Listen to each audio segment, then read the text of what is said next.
وہ ہوش میں آ رہی تھی۔ لرزتی پلکیں دیکھ کر کوئی اٹھا اور اس کی کرسی کے قریب جھک گیا۔ اس کا ذہن غنودگی میں تھا۔ کوئی قریب جھک کر دوسرے شخص سے کہہ رہا تھا، شکر ہے یہ زندہ ہے، ورنہ ہمیں تو کوئی فائدہ ہی نہ ہوتا۔ اب جلدی سے تم موبائل میں نئی سم ڈالو، اس کے باپ سے تو پہلے بات کریں۔ ماہر نے بوجھل آنکھیں کھول دیں۔ سامنے ایک شخص جھکا ہوا تھا، کانوں تک بڑے بال، درمیان سے مانگ نکالی، تیل سے چپکے ہوئے، آنکھیں زرد رنگ کی دیکھ کر خوف آ جائے، اور دانت پان سے رنگے ہوئے۔ وہ جو کوئی بھی تھا شکل سے جواری لگ رہا تھا۔ اس نے سر گھما کر اطراف میں دیکھنا شروع کیا۔ کمرہ شروع ہونے سے پہلے ہی ختم ہو رہا تھا۔ پرانی بے رنگ دیواریں وحشت پھیلا رہی تھیں۔ وہاں دوسرے کونے میں چارپائی بچھی تھی جس پر ایک اور پہلے والے کا ہم عمر ہی بیٹھا ہوا تھا۔ اس کے ہاتھ میں 2 موبائل تھے، شاید سم چینج کر رہا تھا۔ ماہر کا ذہن پوری طرح بیدار ہو گیا۔ ایک لمحہ لگا اور سب دماغ میں ریورس ہونے لگا۔ وہ پارک میں تھی، اس پر حملہ ہوا اور بے ہوشی کی حالت میں وہ یہاں پہنچ گئی۔ سر پر زخم تھا یا شاید ویسے ہی سوئیاں چبھ رہی تھیں۔ اس نے ہاتھ اور پاؤں ہلانے کی کوشش کی لیکن بے سود۔ پھر اس نے سر جھکا کر خود کو دیکھا۔ اس کے پاؤں کرسی کے پیروں سے بندھے ہوئے تھے اور بازو بھی اسی طرح بندھے ہوئے تھے۔ ماہر نے پوری کوشش کی خود کو آزاد کرنے کی۔ اسی کوشش میں رسی نے اس کے بازوؤں کو زخمی کر دیا۔ تب ہی سامنے کھڑے شخص نے بے دردی سے اس کے بالوں کو مٹھی میں دبوچ کر جھٹکا دیا تو وہ درد اور اذیت سے چیخی، کون ہو تم لوگ؟ مجھے یہاں کیوں لائے ہو؟ ہا ہا ہا، بلو ذرا اسے تو دیکھو، یہ ابھی بھی نہیں سمجھی۔ ہم سے پوچھ رہی ہے کیوں لائے ہو؟ وہ وحشی درندوں کی طرح دوسرے لڑکے کی طرف دیکھ کر بولا تو وہ بھی اس کی بات پر ہنس دیا۔ کیا کرتا ہے تمہارا باپ؟ اس نے ماہر کے بالوں کو چھوڑ کر جھک کر پوچھا۔ ماہر نے فوراً عقل دوڑائی۔ باپ کے نام پر ذہن میں ہلچل سی مچ گئی۔ میرے بابا کچھ نہیں کرتے۔ وہ سمجھ گئی تھی وہ یقیناً انہیں بلیک میل کریں گے، لیکن وہ اپنے بابا کا پتہ نہیں چلنے دے گی۔ جھوٹ نہ بولو، کپڑوں سے غریب تو نہیں لگتی تم، اور موبائل تو دیکھو، 1 لاکھ کا تو ہوگا، اور یہ چین۔ اس نے ہاتھ بڑھا کر اس کے گلے سے چین کھینچی۔ چلو 2 لاکھ تو یہاں سے ہی مل گئے۔ اب جلدی بتاؤ باپ کیا کرتا ہے، تاکہ ہم اس حساب سے رقم مانگیں۔ وہ چین کو ٹٹولتے ہوئے دیکھ رہا تھا کہ اصل بھی ہے یا نکلی۔ میرے بابا ریڑھی لگاتے ہیں۔ اس کے منہ سے برجستہ پھسلا تھا۔ 2 لوگوں کے وحشی کہکے سے وہ چھوٹا سا کمرہ گونج اٹھا۔ ماہر منہ کھولے تھوک نگلتے ہوئے انہیں دیکھتی رہی۔ تم بڑی مزاحیہ ہو۔ باپ ریڑھی لگاتا ہے اور بیٹی آئی فون اور سونے کی چین پہن کر پھرتی ہے۔ واہ واہ۔ وہ پاگلوں کی طرح ہنس رہا تھا، جیسے اس نے کوئی جوک سنایا ہو۔ ہمیں بھی یہ کام بتاؤ، ہم بھی ایسی ریڑھی لگائیں اور لاکھوں کمائیں۔ وہ بت بنی انہیں دیکھتی ہی رہ گئی، پھر سنبھل کر بولی، حلال کماؤ گے تو 1000 بھی لاکھ کے برابر ہوگا، لیکن تم لوگ کیا جانو محنت اور حلال کیا ہے۔ وہ ابھی بول ہی رہی تھی کہ اس نے زناٹے دار تھپڑ سے اس کے نرم گلابی رخسار کو لال کر دیا۔ ماہر کو کتنی ہی دیر اپنا سر گھومتا ہوا محسوس ہوا۔ ایسا لگ رہا تھا جیسے جبڑا ٹوٹ گیا ہو۔ وہ ہاتھ لگا کر محسوس بھی نہیں کر سکتی تھی۔ اتنی شدید تکلیف تو زندگی میں اسے پہلے کبھی نہیں ہوئی تھی۔ لہو ٹپک رہا تھا اور دل اور دماغ تکلیف کی شدت سے تڑپ اٹھے تھے۔ زبان چلاتی ہے، اب اگر بولی تو زبان کاٹ کے ہاتھ میں پکڑا دوں گا۔ وہ دھاڑ رہا تھا اور وہ سہم سی گئی۔ استاد پہلے والا نمبر سم کے ساتھ ہی غائب ہو گیا ہے، اور اس لڑکی کا موبائل بھی بند ہو گیا۔ وہ ڈرتے ہوئے بول رہا تھا، چل کوئی نہیں، اب یہ خود ملائے گی نمبر۔ پکڑ باپ کا نمبر ملا۔ اس نے چھوٹا بھدا موبائل ماہر کے ہاتھ میں دے دیا۔ ماہر کے ذہن میں سوچیں بیدار ہوئیں، کس کو کروں؟ بابا کو نہیں، وہ تو جیتے جی ہی مر جائیں گے۔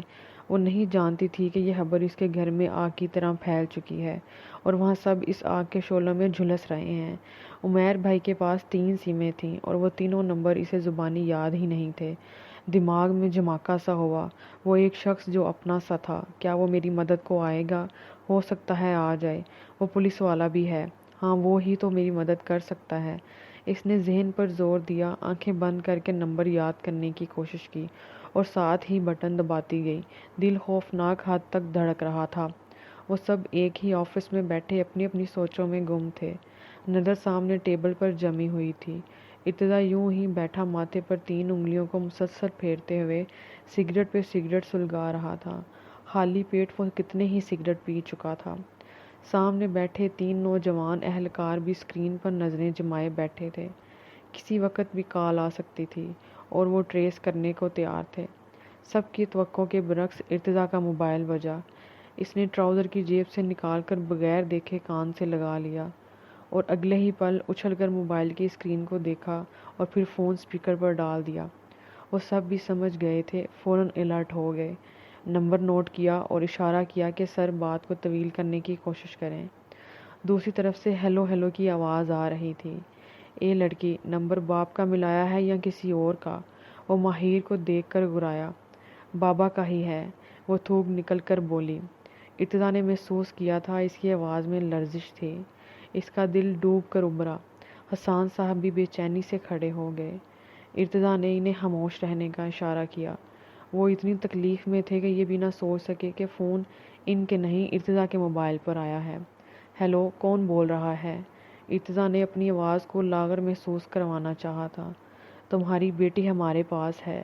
زندہ واپس چاہتے ہو تو ہماری مطلوبہ رقم کا انتظام کرو اور پتے کے لیے ہماری اگلی فون کال کا انتظار کرنا۔ زیادہ ہوشیاری کی تو تمہاری بیٹی تمہیں مردہ بھی نہیں ملے گی۔ وہ چال باز مکاری سے بول رہا تھا۔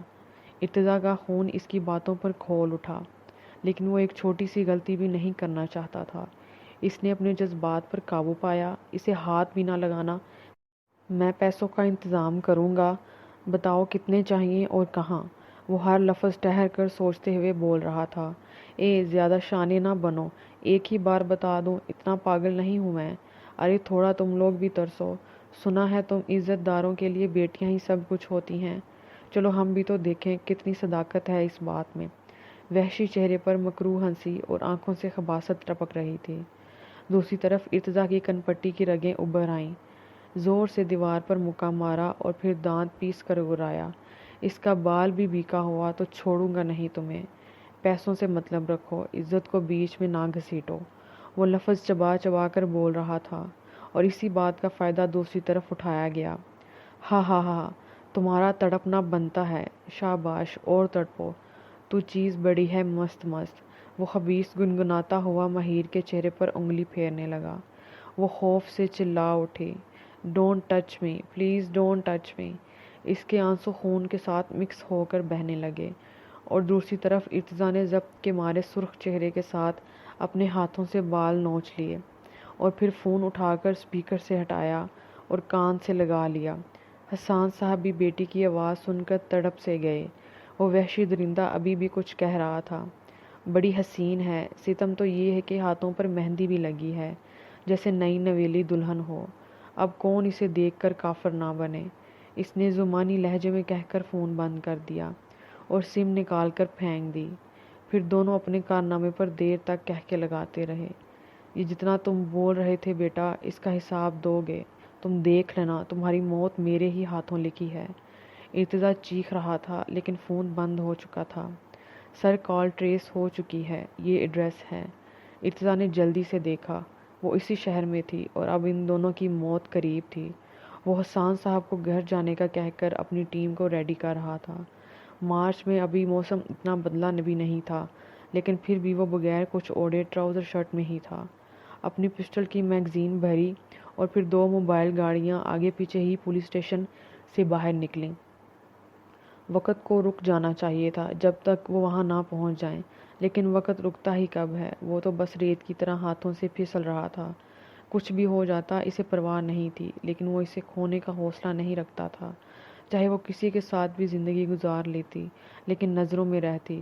یوں کوئی اسے چھین لے گا یا ہارٹ کرنے کی کوشش کرے گا، یہ اس نے سوچا بھی نہیں تھا۔ کہتے ہیں انسان برے نہیں ہوتے، ان کے اعمال جو وہ کرتے ہیں وہ برے ہوتے ہیں۔ تم لوگ بھی برے نہیں ہوگے، یقیناً ان سب کے پیچھے کوئی وجہ ضرور ہوگی جس کے باعث تم لوگ یہ غلط کام کرنے پر مجبور ہو۔ وہ کچھ سوچتے ہوئے بولی تو وہ دونوں چونک کر اسے دیکھنے لگے۔ مجبور؟ لڑکی جب اس پیٹ میں 2 دن کچھ نہ ڈالیں تو یہ خود ہی سب کچھ کرنے پر مجبور کر دیتا ہے۔ تم حلال بھی تو کما سکتے ہو۔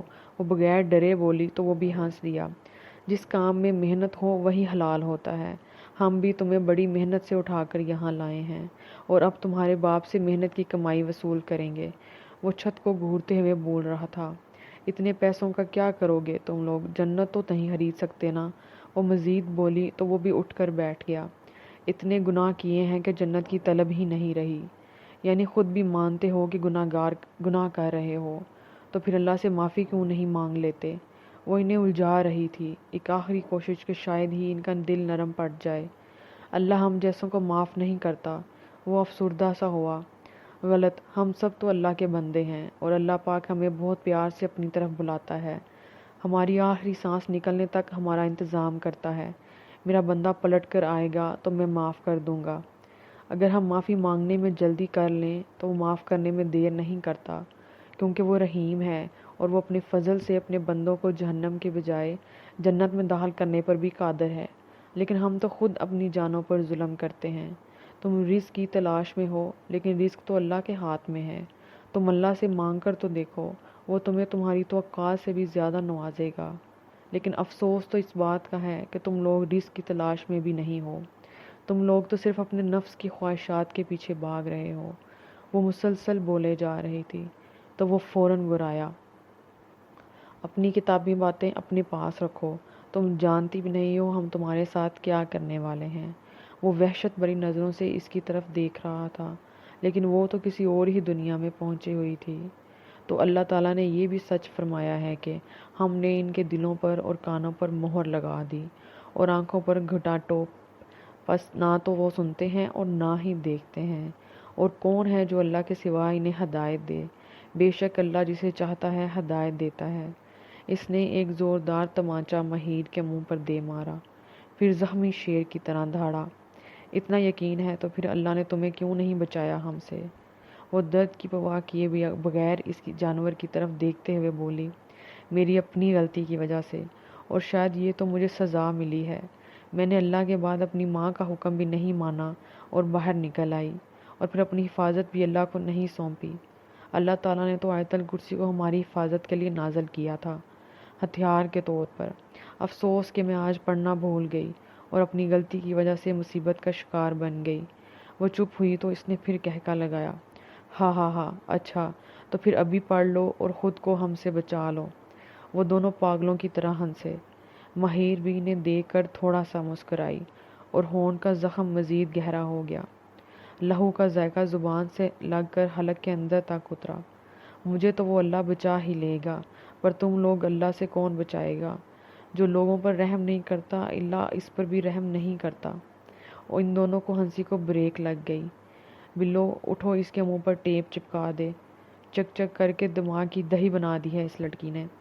بلو نے فوراً حکم کی تکمیل کی تو وہ وہیں بیٹھا ہوا پھر بولا، ہم اس کے باپ سے پیسے لے کر اسے مار دیں گے اور پھر اس لڑکی کے جسم کا ہر قیمتی عضو بیچ دیں گے۔ یہ لڑکی اور بھی بہت سے کام آ سکتی ہے ہمارے۔ ایک ماہ تو آرام سے گزر ہی جائے گا۔ مزے۔ حساب کتاب کرتا ہوا وہ واپس لیٹ گیا۔ مہیر نے شدت سے دعا مانگی تھی کہ بابا یہاں کبھی نہ آئیں۔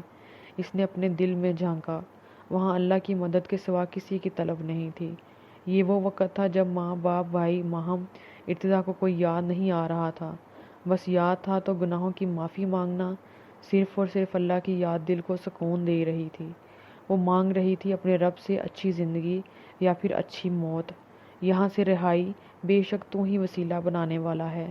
یا رب بھیج دے کسی اپنے بندے کو یا فرشتے کو۔ میں بے بس ہوں کیونکہ میں انسان ہوں، تو رحیم ہے کیونکہ تو رب ہے۔ میری حفاظت فرما، بے شک تو ہی بہترین حفاظت فرمانے والا ہے۔ اس نے آنکھیں موند لیں، زخموں سے خون رس رہا تھا۔ تھپڑ پر تھپڑ نے ماتھے پر لگی ضرب کو اور گہرا کر دیا تھا۔ جب پورا جسم ہی تکلیف میں ہو تو کسی ایک زخم کو مرہم بھی فائدہ نہیں دیتی۔ چھوٹے سے روشن دان سے اب روشنی بہت دور ہوتی جا رہی تھی، یعنی سیاہ رات پھیلنے والی تھی۔ وہ دونوں سر جوڑے ہتھیار صاف کرنے میں مصروف تھے۔ ماحول میں وحشت بھری ہوئی خاموشی طاری ہو گئی۔ آج کے لیے اتنا ہی، آئندہ کے لیے ہمارے ساتھ رہیے گا۔ اللہ حافظ۔